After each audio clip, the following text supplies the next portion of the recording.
তাহলে দশমিকের ভাগ আমাদের করতে হবে।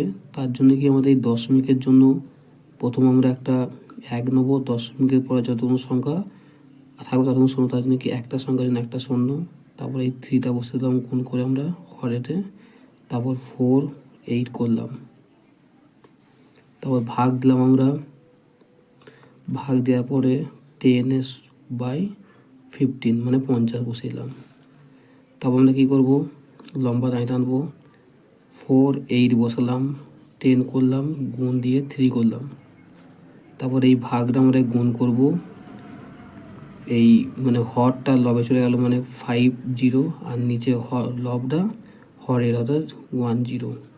এবার এই 5 এই 0 কাটলো, 3 দিকে কি কাটি, 3 16 48 অর্থাৎ 16, তাহলে কী রইল আর কাটলো না আমাদের, তাহলে 16 অর্থাৎ 16 ইন্টু এই 5/10 বা 10।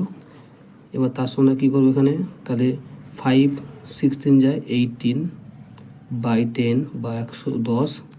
তারপর আমরা জানি যে যেহেতু হরে আছে, তাহলে কী করবো, শুধু এইখানে একটা দশমিক বসিয়ে দেবো, অর্থাৎ 8-এর পরে একটা দশমিক এক ঘর পথে, অর্থাৎ আমাদের 8 হবে। ঠিক আছে, যেহেতু দশমিকের জন্য এই 1 দিলাম, আর দশমিক পর একটা সংখ্যার জন্য একটা শূন্য। ঠিক আছে, আমরা ভাগ করেও দেখাতে পারি কীভাবে।